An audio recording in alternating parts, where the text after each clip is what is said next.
Greetings, parents, educators, guardians, chess enthusiasts everywhere. My name is Victoria Winifred. I'm here to talk about using chess to promote literacy in preschoolers. I've been teaching and mentoring other teachers since 2006 in both New York City and Tennessee. For 10 years, my personal classroom was used as a workshop model by Columbia University. I'm also the author of a new award-winning middle grade chess mythological fantasy, The Princess, the Knight, and the Lost God. It's about Princess Cassie, the 12-year-old daughter of the chess goddess Caissa and the god of war, Mars. It tells of young Cassie's escape from Chess Mountain, which is under attack, to Earth, a place she never wanted to visit. But it's not exactly what she expected. In the book, Cassie has exciting chess adventures with her classmates as she lives in disguise as a New York City elementary student in a very chessy classroom. With kingdom enemies lurking nearby, she struggles to earn her own goddess title about the morals and principles of chess. I'm often asked what inspired me to write this book. Well, my belief in the importance of the chess literacy connection has everything to do with it. My classroom has always had the theme of chess, and I was looking one day for chess poetry to use in our poetry unit.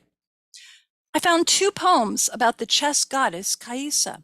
One was written in 1527 and the other in 1763. Both poems included Caissa in the presence of Roman gods, and the latter detailed her romance with Mars, the god of war, and how his gift of chess to her convinced her to love him back. These poems were the only written literature documenting the chess goddess's existence, so it seemed to me way past time to have more of her background revealed. Another reason I was inspired to write this book was the lack of chess fiction for kids. I decided to fill that gap. Today, I want to talk about the remarkable educational value of chess instruction to support the areas of English language arts, reading, writing, language, speaking, and listening. This is perhaps especially valuable for preschoolers. I'd like to share one of my favorite quotes. What is learned in fun is never forgotten. Using chess to promote literacy in young children's lives is a remarkably fun catalyst for the development of their ELA skills. I'm going to focus on using chess to learn vocabulary, to prepare your child for school expectations, and to plant seeds for love of reading and writing. Let's talk about vocabulary first. Quick story, I was teaching a new 4-year-old student a game of chess, and we were talking about how the rook moved and going over that.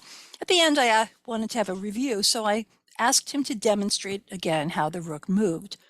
But he stared blankly ahead, not seeming to know what to do, and I wondered how this could be. I thought I'd taught a good lesson. And then he turned to me and said, "What does demonstrate mean?" Demonstrate isn't only a chess word, but eventually it would be coming up in instruction while learning the game. But the point is, it's easy to assume that our words are understood. And if a student doesn't react properly to our question, we'll assume he doesn't know or she doesn't know the bigger concept, when really it was just a vocabulary word that they didn't own yet.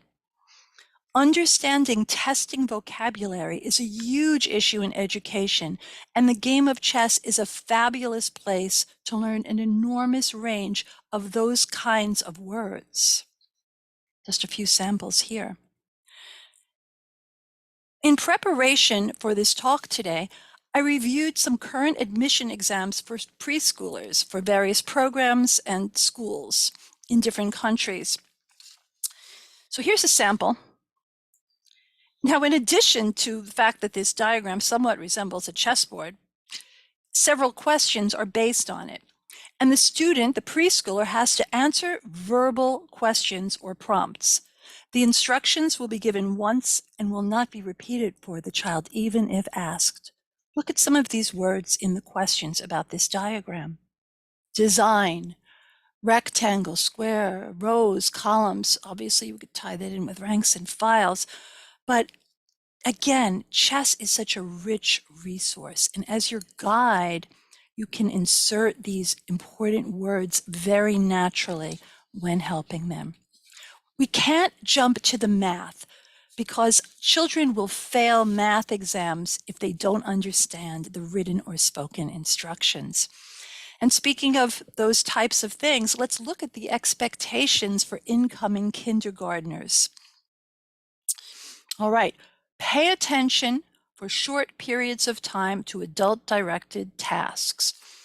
Well, teaching a chess game and for your child to listen to their teacher or to you and follow through is a wonderful time to start this sort of activity. You know, when I went to kindergarten, I think I would have gotten into kindergarten as long as I put together a 3-piece puzzle. But these days, as you can see, there's a lot more required. Start to follow rules, chess rules, getting used to following rules to do things, using verbal skills to solve problems, chess problems, asking and answering questions to clarify things that are not understood. These are all natural events in learning chess, and then they can be applied to other areas as well. But the fun of chess is going to make this really happen for your preschoolers. Now, these last two have to do with literacy also. Identifying and printing alphabet letters and numbers. Many of your chessboards have the ranks and files, the numbers and letters right there. Student will be able to add drawings or other visual displays as desired to provide detail. Okay, one thing at a time. Let's go to the reading part.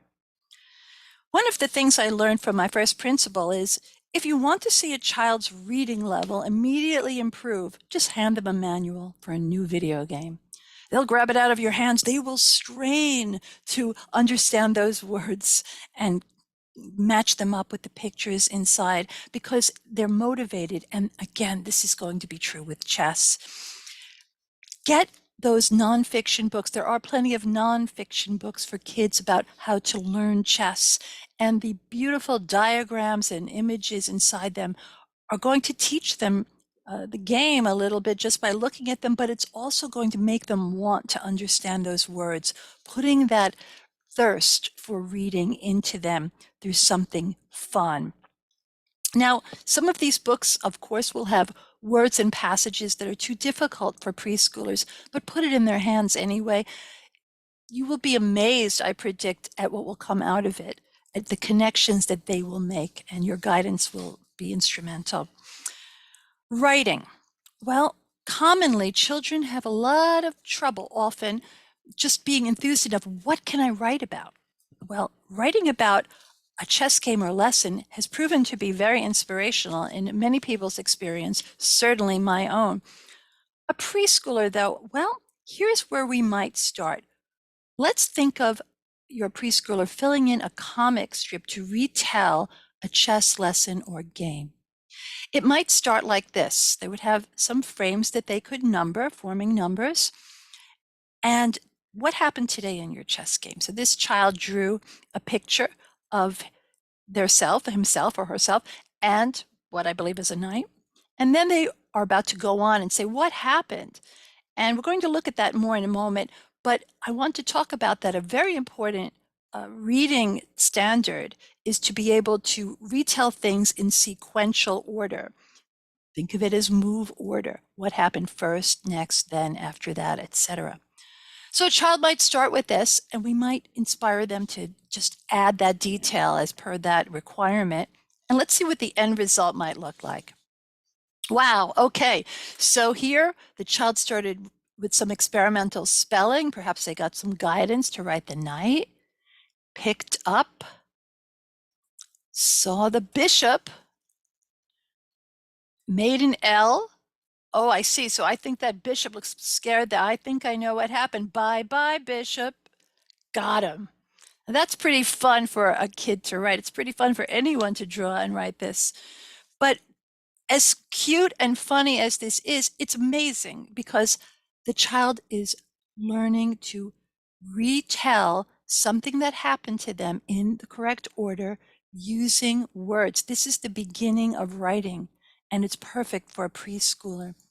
There are so many ways. This is just a snapshot today, but my points are: familiarize the child with the vocabulary, grab from domains, use that game of chess to meet all those listed expectations, surround your child with those books, difficult or not, they're going to find ways, pathways into it, and they will have that love of reading. And using that comic strip activity will get them writing. Thank you so much for listening to my talk today. Have children of different ages work together, by the way. This can strengthen older children with things that need to be strengthened or gaps that need to be filled. But let them learn in fun so it will never be forgotten. Chess can connect just about everything and everyone if you let it. Thank you so much.